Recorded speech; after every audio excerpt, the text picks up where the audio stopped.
Okay, so starting with rice. Rice is, you're going to be using the short grain rice that we talked about earlier, and you're going to be washing it. It is the most important part.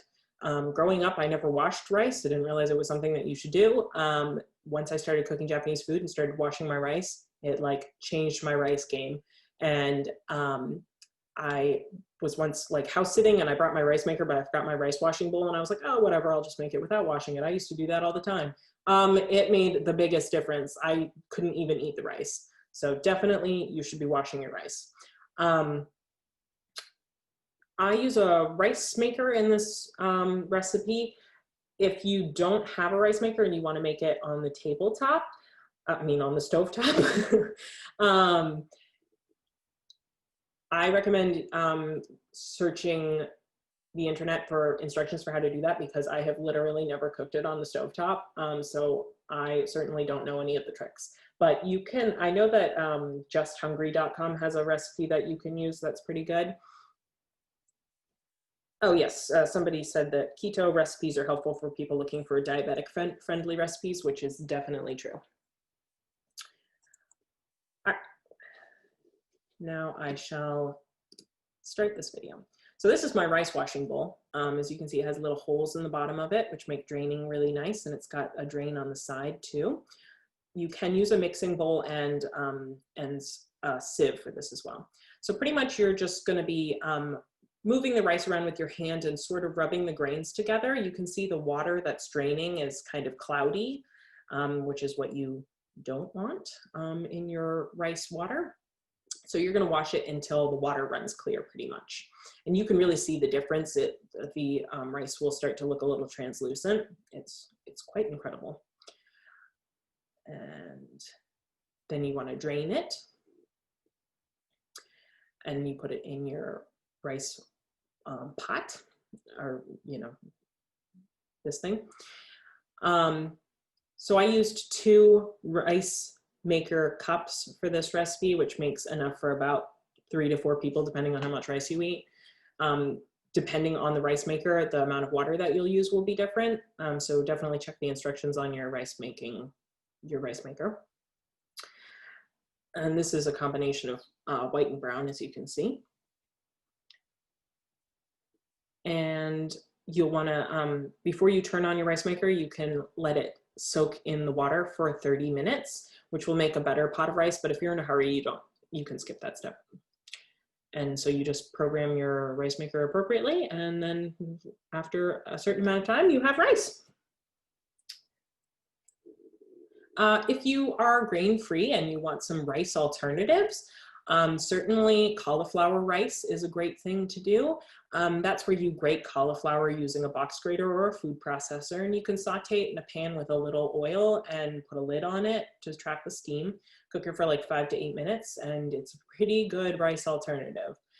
You can also, I don't know if anybody else does this besides my family, but you can steam cabbage. Roughly chopped cabbage, put it in a pan with a little bit of water, steam it for about 5 minutes until it's tender. And I like to use it for donburi style meals for my family members who don't eat rice. So that's another option as well. Any questions about rice, or making rice, or making not rice?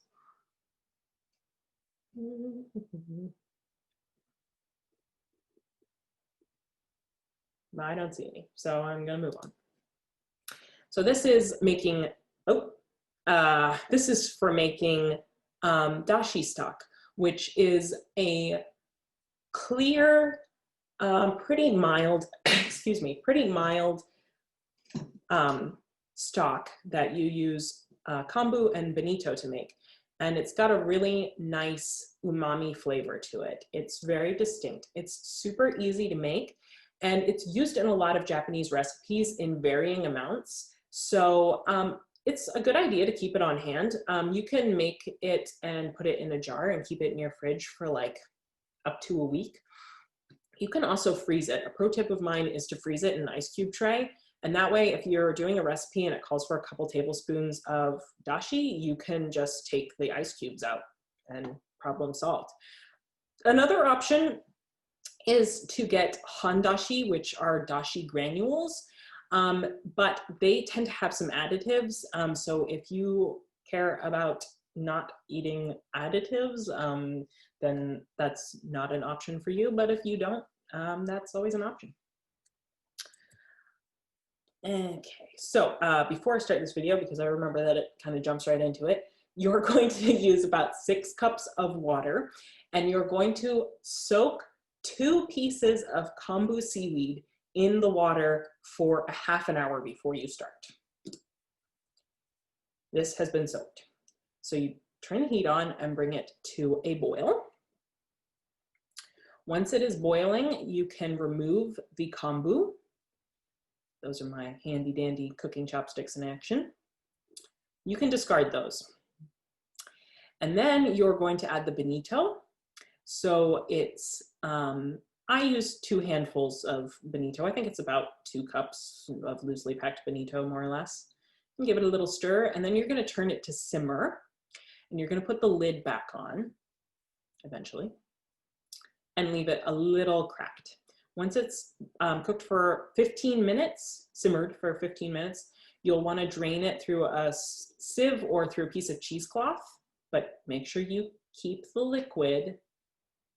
And then you can also discard that bonito. You can also take both that kombu and that bonito, and you can dry it out or put it in the oven, I think at like 200 degrees or something like that for a certain amount of time.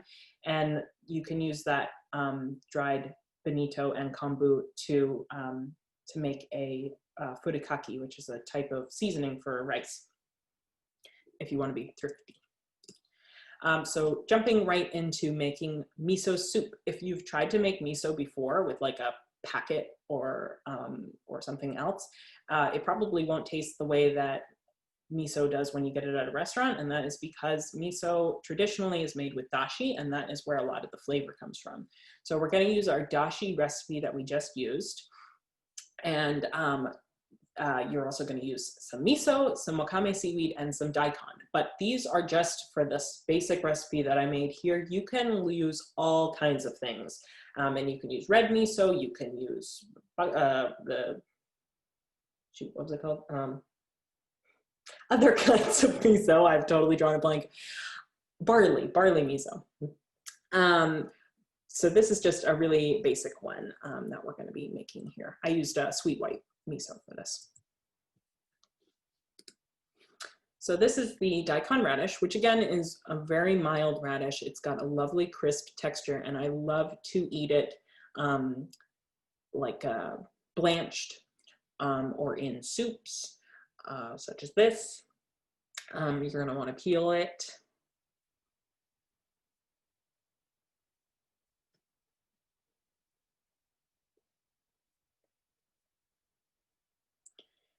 And then you're going to cut it into half moons, pretty thin little half moons. It's just a beautiful vegetable. When I was a teenager, I used to work at a bakery, and some of the regulars grew daikon radishes, and one summer they grew like way too many, and they found out I liked them, and they gave me like a daikon radish like every other day. It was amazing. Also, do not learn from my abysmal knife skills. I've worked in kitchens, I've been cooking since I was a child, and yet I have never picked up the proper technique for using knives. So please don't judge me. So you're going to cut the, this is rehydrated wakame, and you can just take the dried wakame and you put it in water for a couple minutes and it'll rehydrate itself. It's super easy. And you're just going to cut it into bite-sized pieces. And you're going to bring your dashi to a boil. And once it's boiling, you can add in your daikon radish or any other vegetables that you want to add, you know, depending on the cooking times. Like if you want to put potatoes in there, you can cook them for about 7 to 10 minutes. But this is going to go in there for 4 minutes. And then you're just going to turn the heat right off. That is all the cooking you have to do. And then you're going to put in your seaweed. And then you're going to take a bowl and put your miso into the bowl, and then add some of the broth. Real pros can do this right in the ladle, but I'm not as good at that. And so then you're going to use a fork to mash it up. to make sure to get the lumps out. You can use a fork, you can use some chopsticks, you can use a spoon. Spoon actually works better. I don't know why I was using a fork here. So miso is a fermented product. It has living organisms in it that are super duper healthy. So you don't want to really like boil it too much. So that's why you turn the heat off and do it like this. And you put it in a separate bowl because it's kind of a pain to try and dissolve it into the pot in general. So then you add it right in, give it a little taste. After this, I actually added a little bit more miso to it. So you can certainly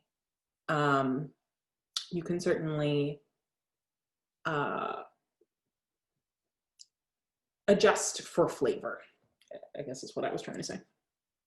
Other things that you can put in miso soup that make it really yummy are things like shiitake mushrooms, napa cabbage, green onions, potatoes are really good, especially in a red miso soup. I really like potatoes like that. You can put turnips in, carrots, other kinds of greens. You can put some kale in there. You can put tofu in. Fried tofu is really good in it. I like to whip up an egg or beat an egg and pour it into the miso as it's boiling and stir, and it makes this amazing egg drop soup sort of thing that's really hearty and delicious.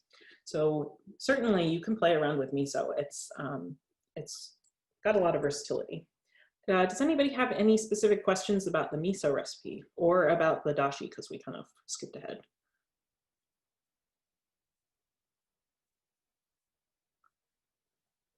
I'm gonna say no.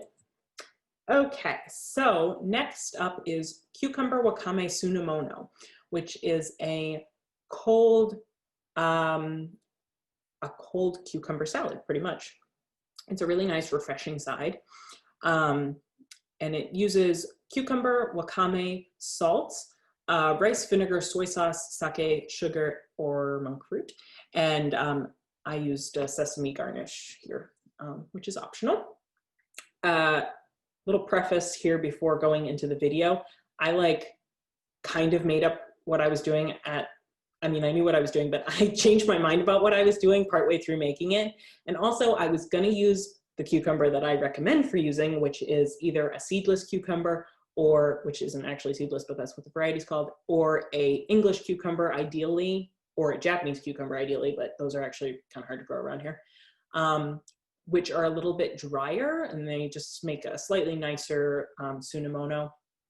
I was gonna do that, but then it turned out that the cucumber I had bought got used by somebody else. So I ended up using some cucumbers from our garden, which worked out fine, but they were small. And for some reason I decided to only use one of them. And so I ended up making like the world's smallest tsunamono. So don't go by the portions in this video, go by the portions in the recipe that I provided. Long story short. So you're gonna take your cucumber and you're gonna peel it. By the way, these were grown in our garden and they were really nice cucumbers. I don't mean to bash these cucumbers, they were lovely. I didn't grow them. They would not be lovely if I grew them.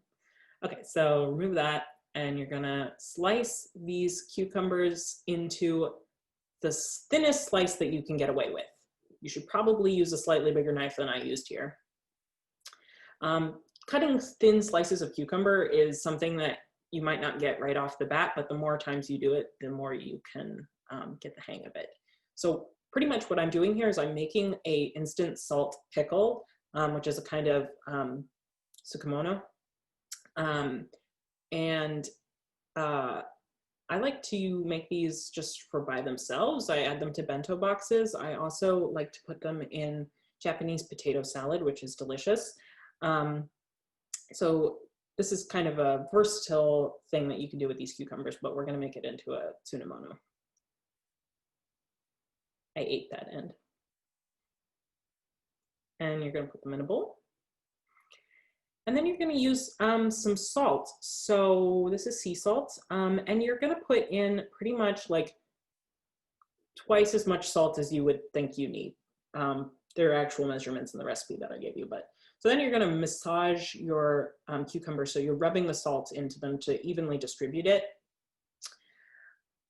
I use my hands a lot when I cook, and honestly, I don't know how you would do this without using your hands. So just make sure you wash your hands pretty much, and which we should all have the hang of now. So then you're going to let it sit for 10 minutes. That was 10 minutes, by the way. And then you're going to squeeze it with your hands to get the excess liquid out. Again, I don't know how you do this without your hands.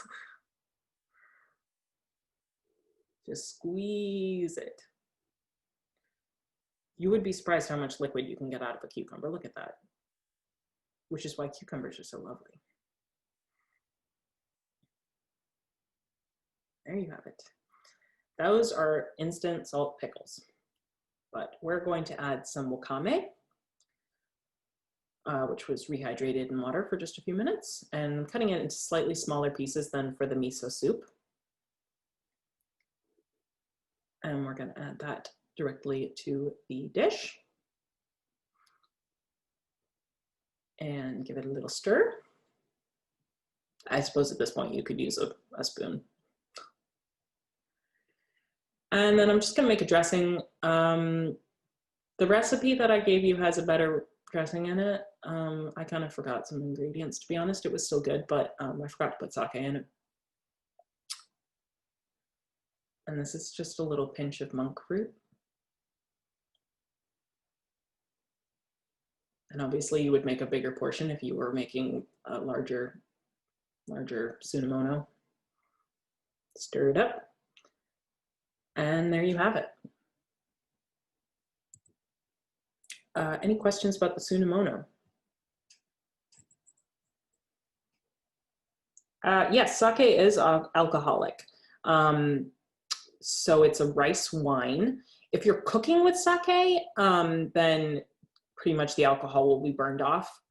If you're not cooking with sake, it is a little alcoholic. So definitely bear that in mind. Jasmine rice. So jasmine rice is a type of Thai. Well, yeah, I guess it's a type of Thai rice, or they certainly use it in a lot of Thai cooking. It's a little drier than Japanese rice. It certainly is flavorful, and I'm not gonna,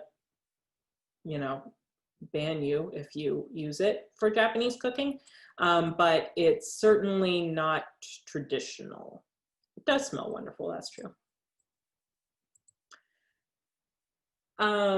So next up we have a carrot kimpira. Kimpira is a type of dish. Generally speaking, the carrot kimpira would be made with carrots and gobo, which is burdock root.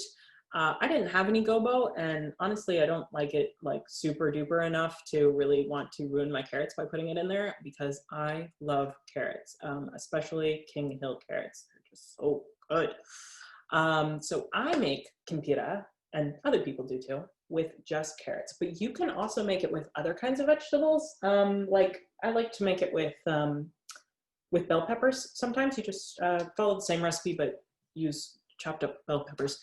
It's very easy to make. It's very quick to make. It's a lovely side. It tastes great cold, so it's good for bentos.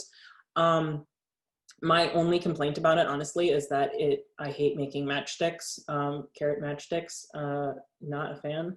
I have tried using like pre-cut, I'll admit it, I used some pre-cut carrots at one point, but they were so dry and awful that it's really not worth it. You just have to get used to cutting it up yourself. Get over it, Kip. But it's simple ingredients: sesame oil, soy sauce, and mirin. Wait, no questions yet. I haven't told you anything. Okay, so this is like so sped up because it takes a while to cut these carrots, for me at least. So I apologize if anybody gets motion sick. But pretty much you're gonna peel your carrots.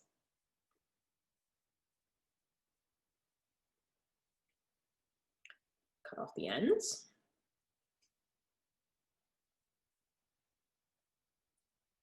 Cut them into thirds, and then you're gonna make your matchsticks. Probably if I was better at cutting, I would hate this chore less.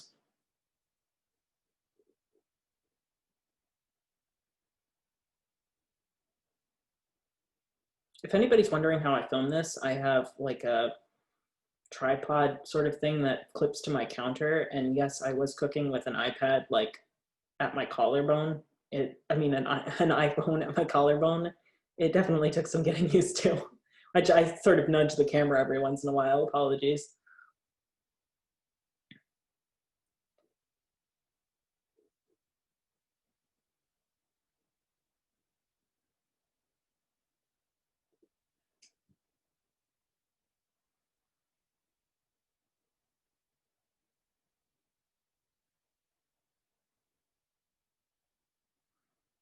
And then I ate that last piece. Partly because I didn't want to cut it and partly because I love carrots. So then you're going to use sesame oil here in a pan. And probably a little less sesame oil than that, honestly. Like you could use a teaspoon less than that. So then you're just going to throw it into this pan on like medium-high heat.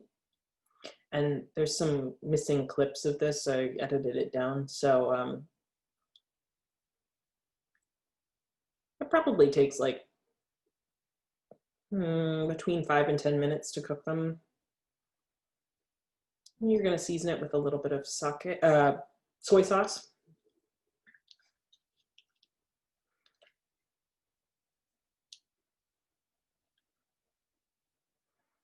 And some mirin or sake. And you're going to cook them until they're like just al dente. So you want them to be nice and bright and fresh. And that's all there is to it, really. Any questions about the kumpira? Or anything else? Either, served hot or cold, either. So you can have it hot with your dinner, or you can have it cold in your bento. It's delicious either way. You can have it lukewarm even.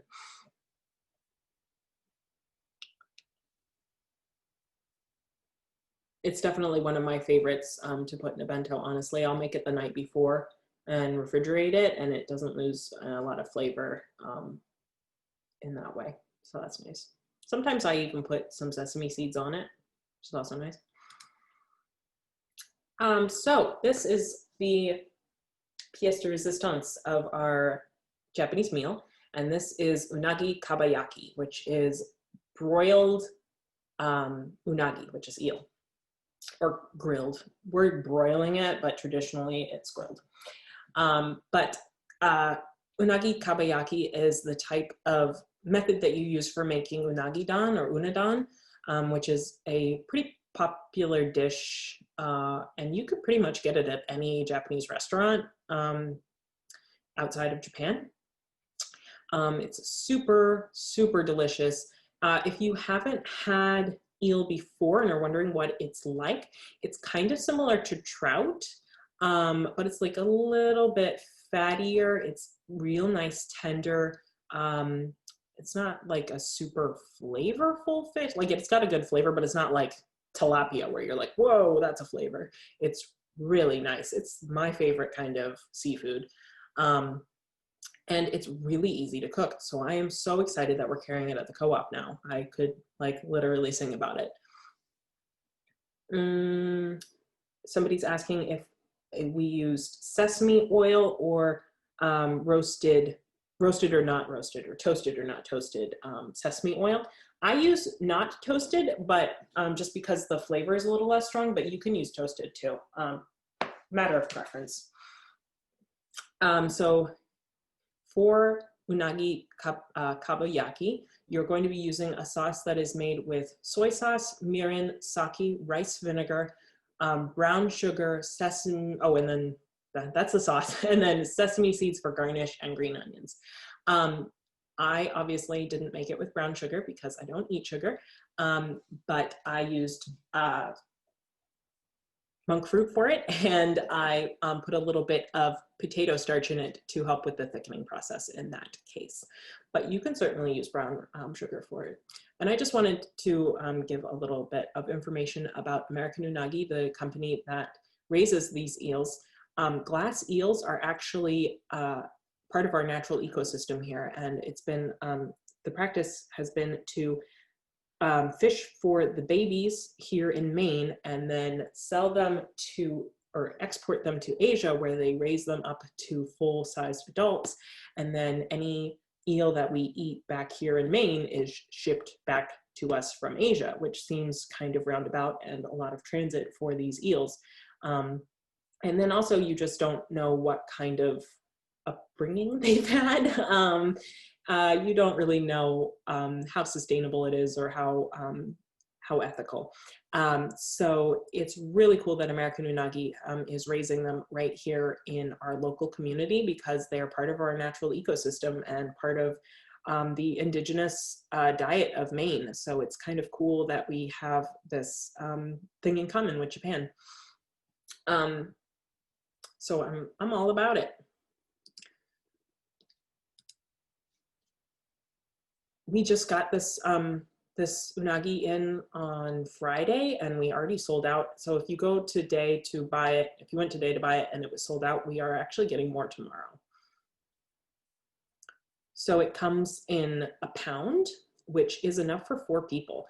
So it's kind of expensive seemingly, but actually it goes to about $8 per portion, which if you were to buy this at a restaurant, it would be about $15 to $25. So it's actually quite reasonable. So you're going to take these 2 fillets and you're going to cut them into 4 pieces.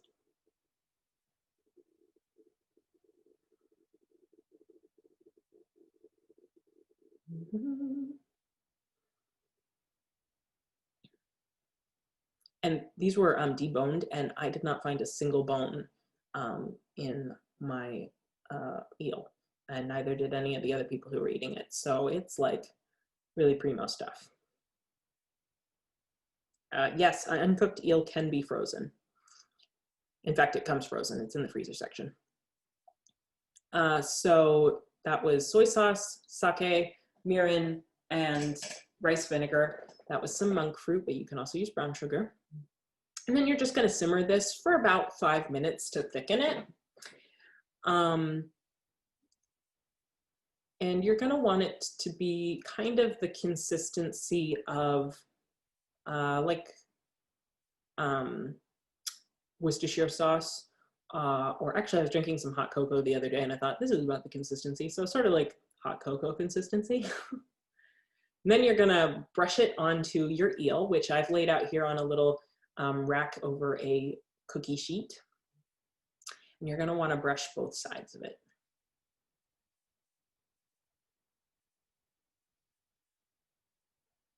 I wish I was eating eel after this.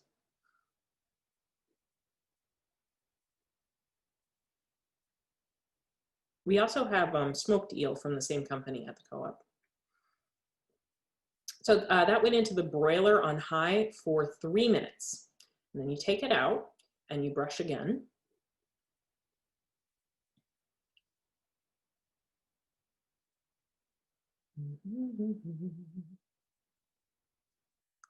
And you're gonna turn it over. I had some trial and error here on how to do that best.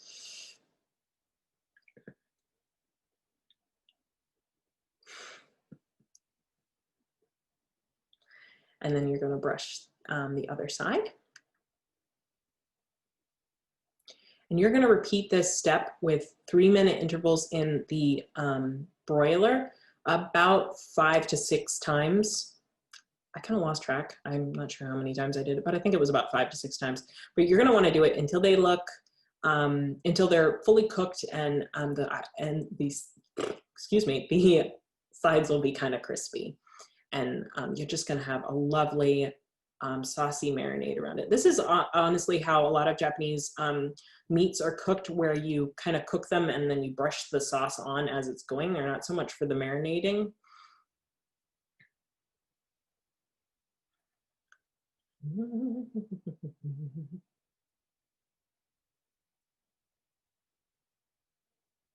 Oh, excellent. Someone says that they bought some eel today, so they're going to make it. That's awesome. Yeah, if anybody makes any of these recipes and you're on social media, like post it and tag us on it in it, because I'd love to see it. So this is it after it's done its full cycles. I clipped out some time there. And you're gonna garnish it with some sesame seeds. And then lastly, you're gonna put some green onions on it. And if you didn't cook the rest of the Japanese meal, you can have this just by itself on some rice and as unadon, and it's fantastic. Or you can just put it on a plate and accompany your Japanese meal with it. That's the Japanese meal completed.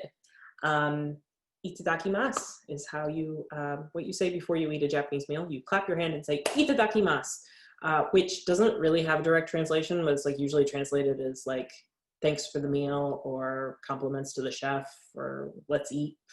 But anyway, we do have more recipes though. These are some standalone recipes.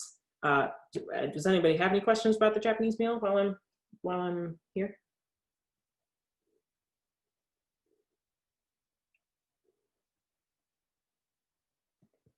All right, if you have any questions, I'll answer them later. So this is onigiri, which are rice balls. These, I call them the perfect mobile lunch because like you can make them, they sit around pretty well. You can carry, you can pick them up without getting your hands messy. And you can make them a lot of different flavors. They're really delicious. Like I went on a road trip a little while ago to visit a bunch of different farms, and I made a batch of these and had them in the car, and they were like perfect for a road trip. Ingredients, you're gonna use hot, fresh rice. And when I say hot, I mean piping hot, like it just came out of the rice cooker. You're gonna use salt.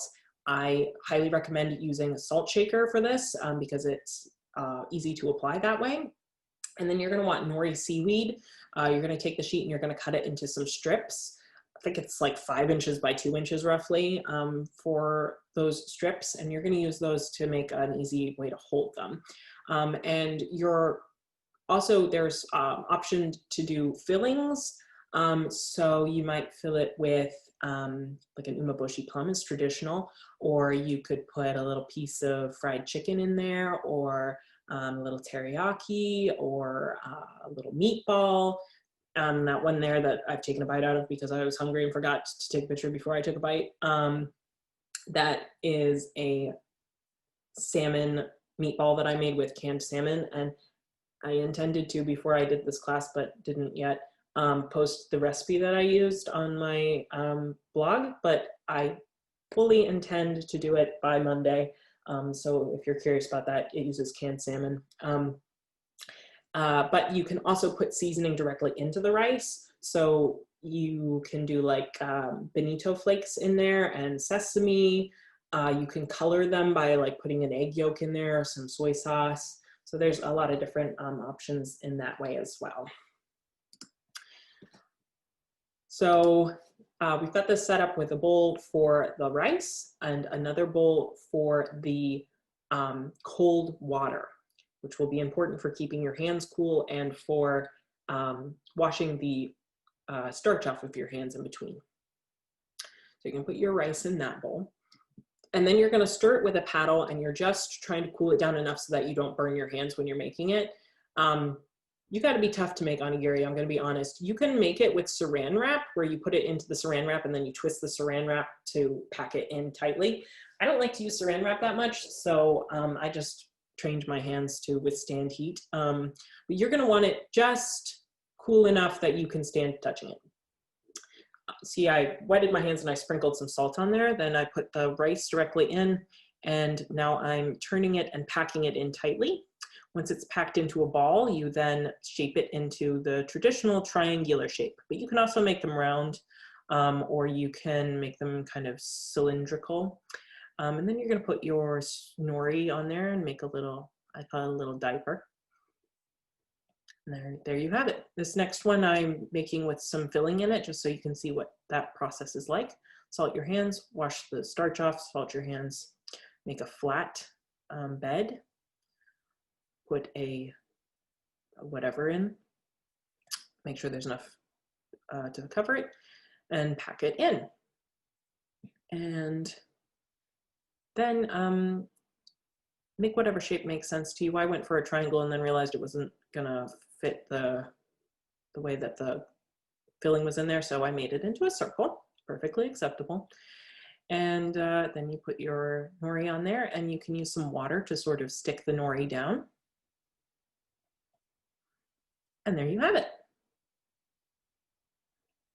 And then you can make a full batch.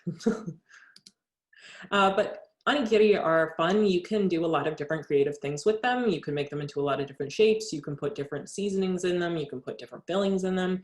That picture there that's full of adorable kitties, that would be for a character bento box. So you can kind of color them in different ways, like that one that's yellow is with an egg yolk. You can use, you can dip them in like sesame seeds. You can dip them in sesame seeds and stuff like that. So you can have a lot of fun playing around with them. You can also grill them, which is called yaki onigiri. So I definitely recommend playing around with them if you are interested. Anybody have any questions about making onigiri?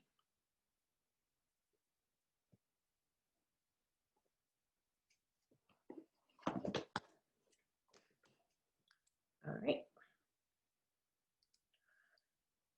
Okay, so next we have omurice, which is a rice omelet. This is great for if you have leftover rice. You have leftover rice and you're not sure what to do with it, definitely make omurice. This would use Japanese short grain rice. You can also use cauliflower rice for this if you're going grain-free. You're gonna use an onion. You're gonna use some mixed vegetables. You can either use frozen mixed vegetables, which are great to have on hand, or if you just have some vegetables, like leftover vegetables in your refrigerator, you can use those too. You can also add meat to this. I didn't, but you could. You're gonna use for flavoring some ketchup. I like to use Primal Kitchen's ketchup because it's sugar-free. And you're gonna use some soy sauce and some cheddar cheese. And you are gonna need eggs and milk and salt and pepper. All right. So I'm gonna start with some oil in the pan. I used olive oil, but you can use any kind of vegetable oil. Spray it around and put your onions in. And saute your onions. I like to season my onions with salt because it helps them caramelize a little bit. And give them a little stir, and you're gonna cook them until they're slightly translucent. And then you're gonna add in your rice. That's 1.5 cups of rice. This is enough to make 2 omurice. Give it a little stir. And then you're gonna add your vegetables.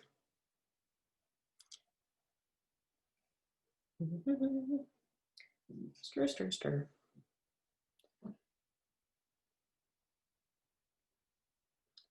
And then you're gonna season it with some ketchup.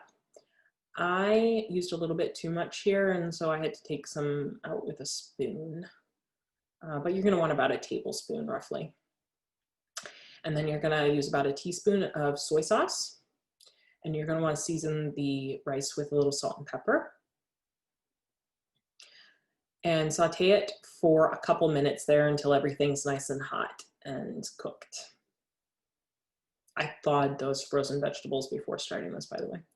So then you're gonna take those away and you're gonna clean your pan. You're gonna add some oil. And you want enough oil so that you're not gonna stick, but you don't want it to be like super duper greasy. I like to take a paper towel and just sort of take the excess oil and rub it up the side of the pan so that your egg doesn't stick to the side. Then you're gonna pour in your egg. That was 2 small eggs. They were like ridiculously small eggs. You can probably get away with just one big egg. And this is for half of your rice. This is 1 omelet here. Put your cheddar cheese down, and then you're gonna want to wait until it's about halfway cooked. And then you're gonna add half of your rice down the center like that. God, I'm so hungry. And then you're gonna flip your sides up like that, and it's okay if you mess up. I did.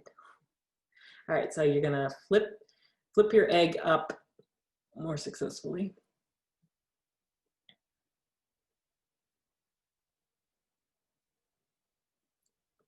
And just let it cook a little bit more than that. but you should honestly be good to go. And like, depending on how you like your eggs, you can cook it more or less. Then you want to flip it onto a plate, not a page, and then use some paper towel while it's still hot to form it into a football shape. And then you can put some ketchup on top in like a nice little design to sort of garnish it. In the picture that was in the previous slide, you can see that that is not ketchup. And that's because my ketchup wasn't in a squeeze bottle and I didn't feel like making a mess. So I actually used some tonkatsu sauce for that, which is like a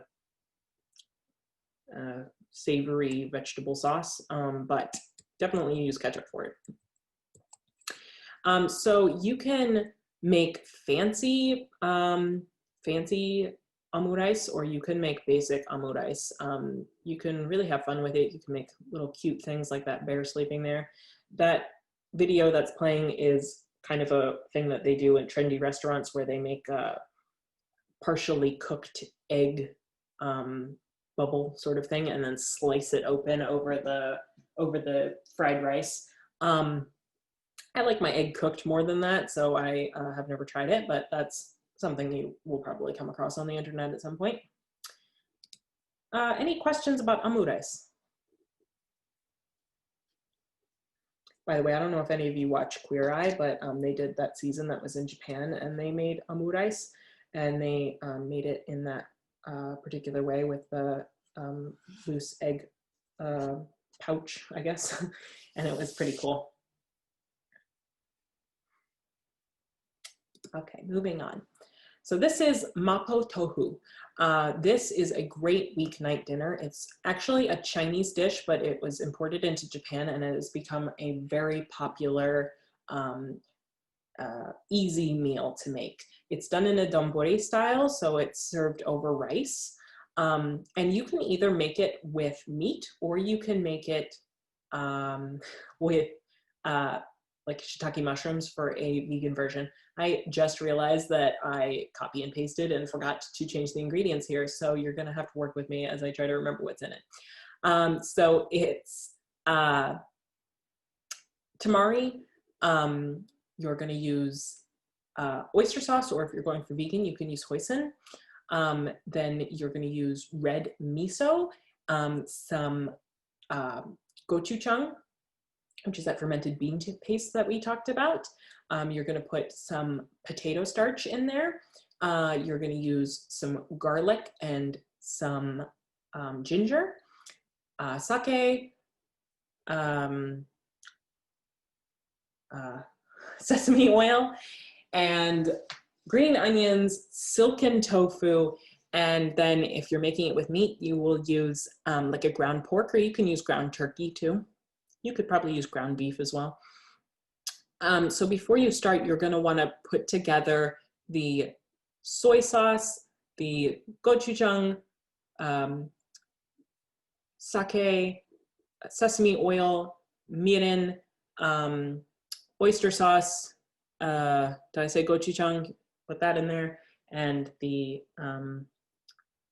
potato starch with 4 tablespoons of water. This is in the recipe, the recipes I gave you. So you're gonna stir that all together, set it aside. Then you are going to put some sesame oil in the pan, heat it up, put in your diced garlic and ginger and cook it till it's fragrant. Careful not to burn it. Put in the meat or the mushrooms if you're making it vegan, salt and pepper. And you're gonna stir it up. And you're gonna cook it until it's like halfway cooked. Then you're gonna add in the spice mixture or the sauce mixture. Give it a nice stir. Let it cook a little bit more, just until it's like completely cooked. Then you're gonna throw in the silken tofu. It doesn't look like I'm being gentle because it's sped up, but you're gonna gently toss it in there so it doesn't break. And you're gonna put in your green onions as well. And then once your tofu is heated up, you are good to go. And you can just take that and put it onto some hot rice and you're done. So the flavor, it's a little spicy. It's very savory. I love the combination of the ground meat with the silken tofu. Coming from America, we don't tend to eat tofu with meat, but it's an amazing combination of consistencies. So I like really highly recommend this. It's super delicious. As I mentioned before, you can use shiitake mushrooms for mapo tofu. So you can take the stalk off of like a pound of mushrooms and dice them into small pieces and use them where you would use the pork. And you can also, if you want to have some added protein to it, you can add cooked black beans, which black beans aren't really used in Japanese cooking, but they are used in Chinese cooking. And since it's a Chinese dish, I feel like that's acceptable. Or you can also use some adzuki red beans, which are Japanese. So that might just give it a little bit more body. Anybody have any questions about mapo tofu?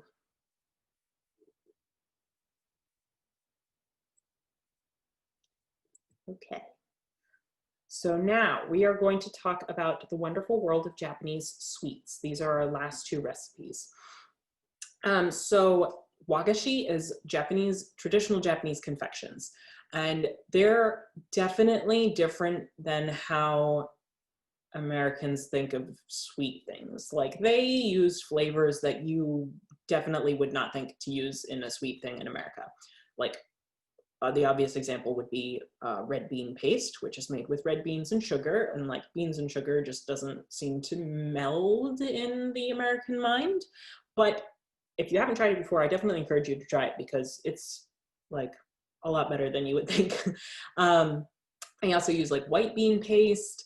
They use a lot of rice-based things, like mochi is made with glutinous rice.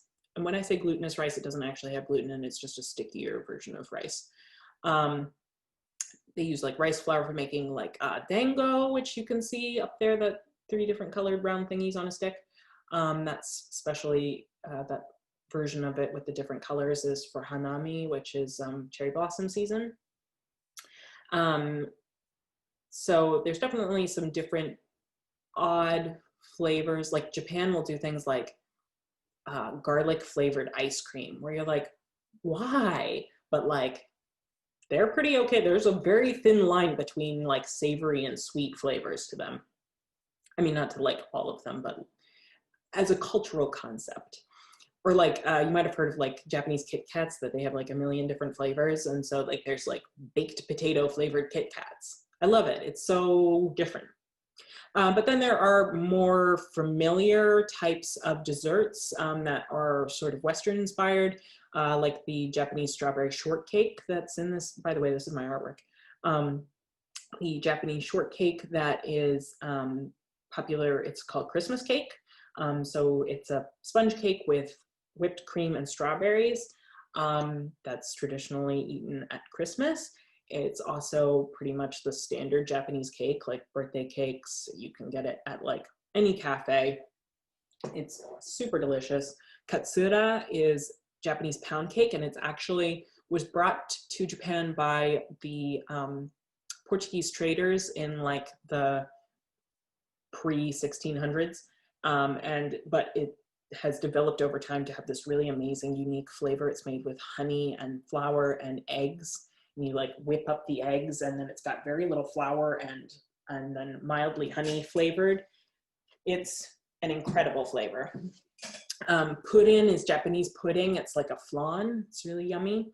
Taiyaki is one of my favorites. It's a fish-shaped griddle cake that's filled with bean paste or custard, and it's very tasty. You can get it as a street food. So I debated a lot about what sort of sweet thing to include in this class, because I didn't want to give you anything that was going to be too challenging, both for making it and for tasting it. I didn't want to like freak you out with something really weird, or you know, weird by our American standards. So I went with sweet potato and apple chakin, which is a pretty mild flavored, I guess you could call it kind of like a little dumpling. And it's made with Japanese yams, which I mentioned are one of my favorite vegetables. And we always have them at the co-op, so they're quite easy to come by. We also used apples. You can use like a Fuji apple, which is a Japanese cultivar. It's a little bit of sugar or monk fruit, some milk, and I used dried apricots. The recipe that I used had like candied preserved fruits in it, but I didn't want to use those, so I used dried apricots, and honestly, it worked really well. So those are the ingredients, and it's definitely a nice fall flavor, and it's not too challenging for something that's a little bit different, but it goes really well with tea. Wagashi is traditionally eaten with tea, and it's not like a dessert like how we eat dessert after dinner. It's usually like an afternoon snack. So the Japanese yam is purple skinned, or sort of purpley skinned, and then it's white inside, and it's got a really nice starchy consistency. It's kind of more like a potato than it is like a yam. Also, sorry to be confusing, we call them Japanese yams at the co-op.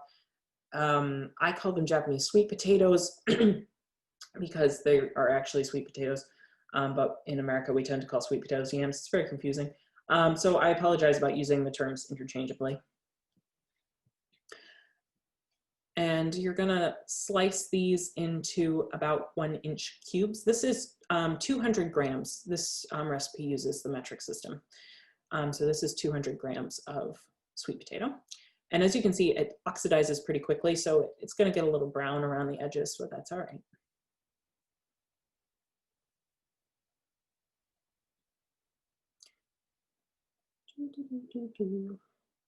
Choppity choppity. And then you're going to take a piece of tin foil, and you're going to wrap the sweet potatoes up in it, and you're going to put it in the oven. I think it was about 375 for about 45 minutes. It's in the recipe that I sent you. And about 15 minutes before they're done, you're going to want to do your apples. So you're going to peel the apple. I don't know why I didn't peel the apple while it was not cut, but it's 100 grams of apple, which is roughly half of a Fuji apple. Fuji apples are from Aomori Prefecture in Japan. They're very tasty. And you're gonna core the apple. Make sure you get all the core. You're gonna slice it into little slices.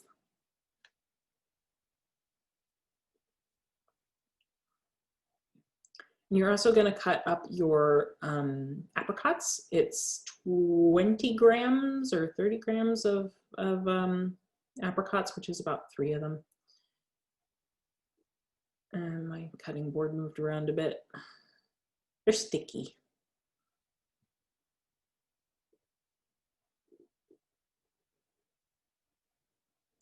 And then you're going to put your apples into a small pot, and over low heat, you're going to add your sugar right in. It's 30 grams of sugar. And then you're going to put about a tablespoon of water in there so that the sugar doesn't stick, and space them out a little bit. And you're going to cook them for about 15 minutes.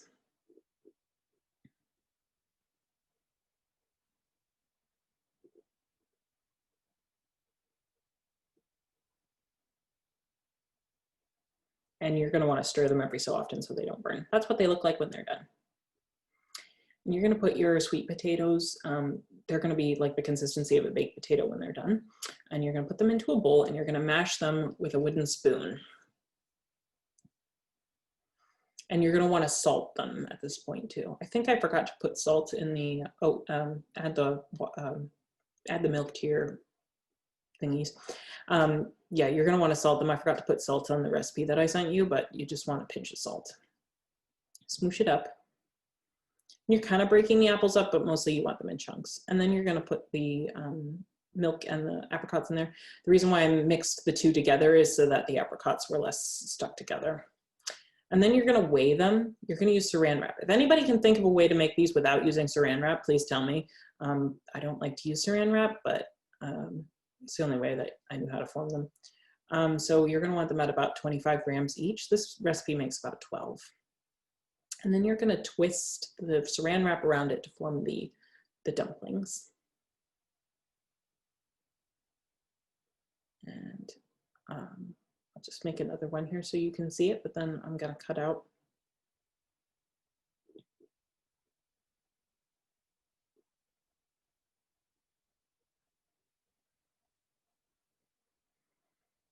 Bloop. And you're gonna wanna make sure that you get the air out of the sides of it before you twist it so you don't end up with weird bubbles.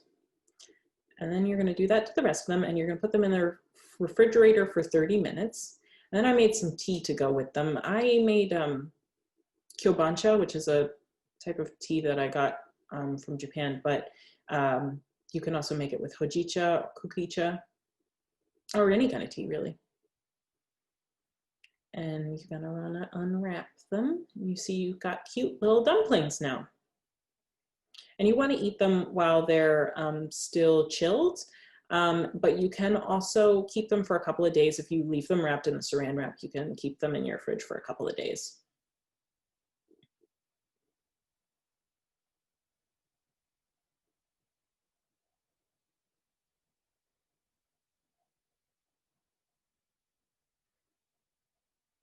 And there you have it.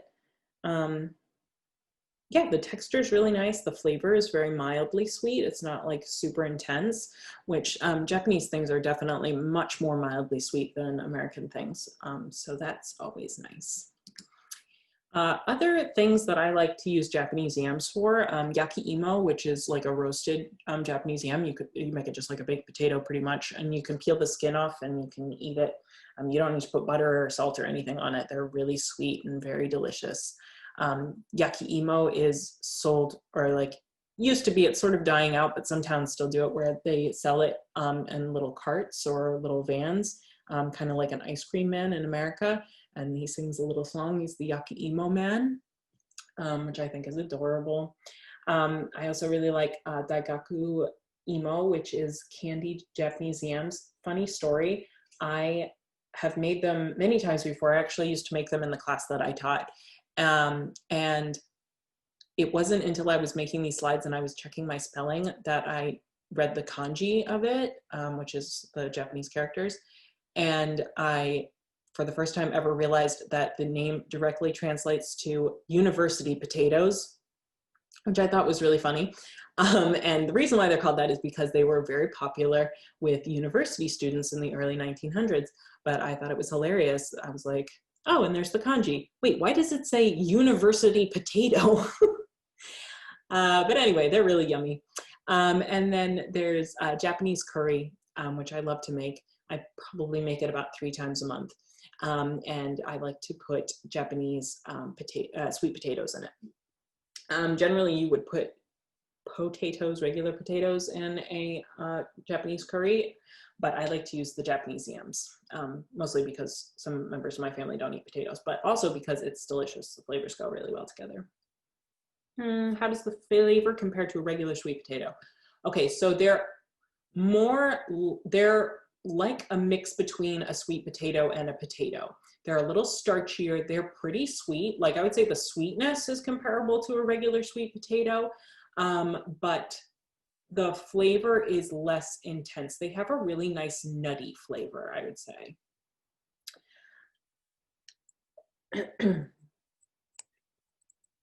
Any other questions about the Chakin?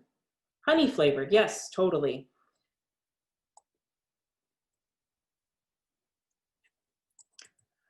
So next up, and this is our last recipe, is the Kabocha Squash Pie.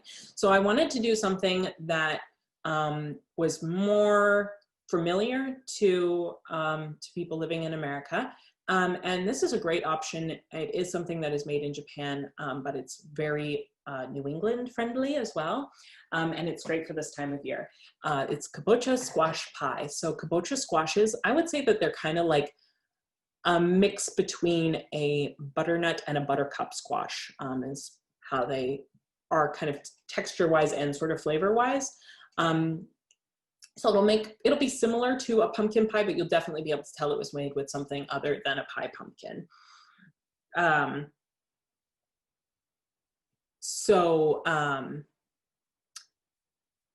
The ingredients for it are kabocha squash, eggs, sugar or monk fruit, evaporated milk, or you can use half and half, ginger, nutmeg, allspice, salt, and you will need a crust for it. You'll notice that there isn't any cinnamon in it. Cinnamon actually isn't as popular worldwide as Americans would believe based on the amount of cinnamon that we eat. A lot of Japanese people don't actually like cinnamon, so I left it out of this recipe to make it more authentic.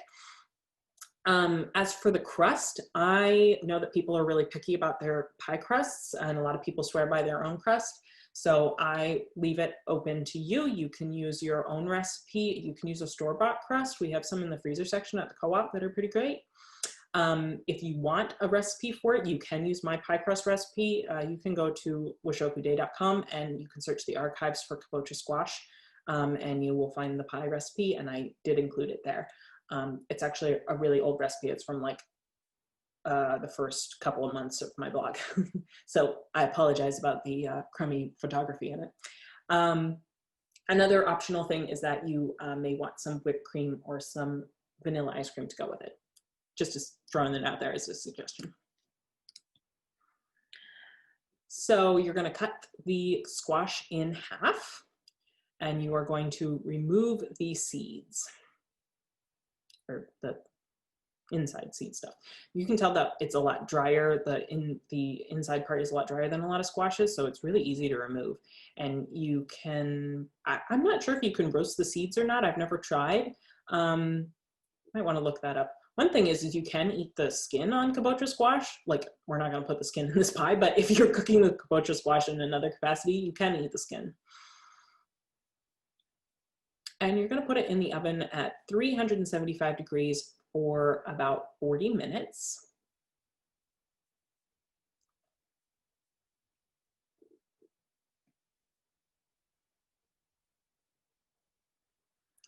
And you're going to want to cook it until it's soft to poke. Do not poke it with your fingers.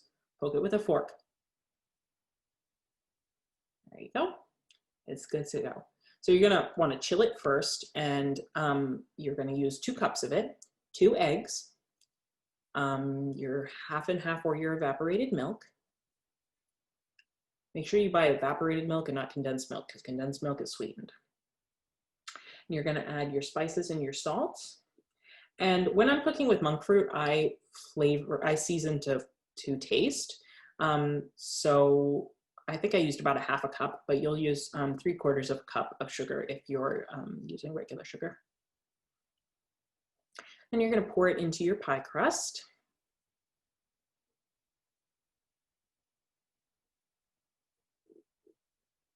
And you're going to put it into the oven at 425 degrees for 15 minutes just to get it started.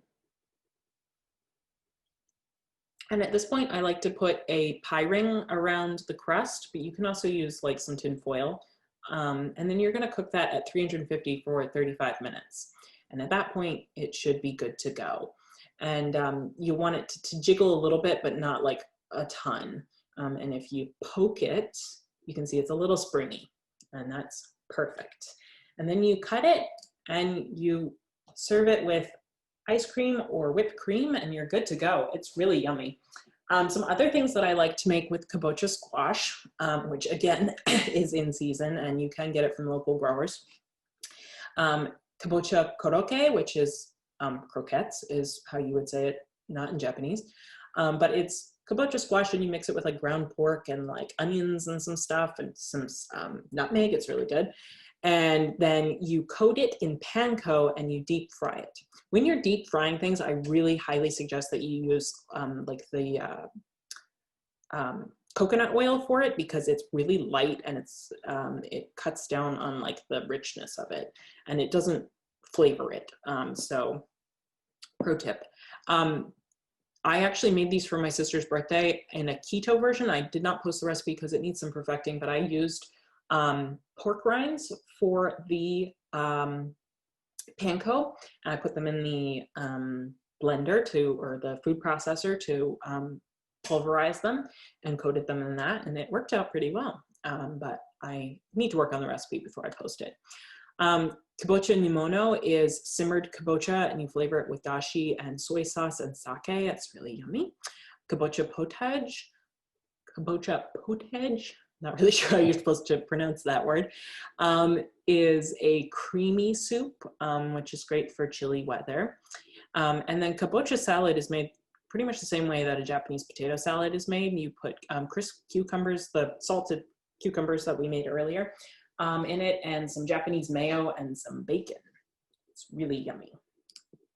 Does anybody have any questions? Kabocha squash is a winter squash. Yes, it is a winter squash, and it does last. You want to keep it in a cool, dry place. But last year, for instance, we had some volunteer squash that grew out of our compost pile, and we had a ton of kabocha squash come out of it, and we just kept them in our pantry over the winter, and it totally worked. I mentioned using monk fruit for the pie, but I didn't think you did for the dumplings. Is sugar necessary for the dumplings? Are the other options like monk fruit or other alternatives? Okay, so I did use monk fruit in the dumplings. You probably don't need to. They're pretty sweet on their own, and they're not really meant to be super sweet anyway. Actually, when my mom had them, she said they were too sweet, so you can totally leave them out. Other options other than monk fruit, you can use stevia, but I don't like to use, oh yeah, while cooking the apples. I don't like to use stevia because for some people it has an aftertaste, and I'm one of those people. You can also use erythritol, which is a sugar alcohol. You can buy that at the co-op as well in a granulated form. That also has pretty much no aftertaste, so that works really well as well. In fact, the monk fruit that we sell at the co-op is partially monk fruit, partially erythritol. In fact, if you're interested in sugar alternatives, we have in the resources section of the co-op's website, we have a whole page about sugars and sugar alternatives. So it talks about that. You can also use xylitol, which is another kind of sugar alcohol, but I really don't like to use it myself because it is super toxic to dogs and cats. And I have dogs and cats, and I just do not trust myself to not accidentally drop something on the floor. So erythritol and monk fruit, though, are perfectly safe for animals. So that's the ones that I like to use. Any other questions?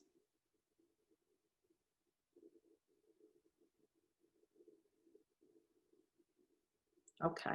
So I just wanted to give you some other resources for how to explore Japanese cooking from this point on, because obviously now you're obsessed like me. So I cannot recommend enough Japanese Farm Food by Nancy Singleton Hachisu. She is a woman who has been living in Japan for like over 30 years, and she's married to a Japanese farmer, and they live on this in this rural community, and the cookbook is like half recipes, half memoir, and it has the most amazing pictures and all these tidbits about living in Japan and in a rural community. It's amazing. I really think that anybody who is interested in food and in food culture will absolutely love it. My personal favorite cookbook is Japanese Soul Cooking. I'm not going to sell it as a health guide, but it has the most amazing recipes in it, and you can learn all about cooking. You can learn all about cooking ramen, tonkatsu, tempura, okonomiyakis. Like it's full of amazing recipes.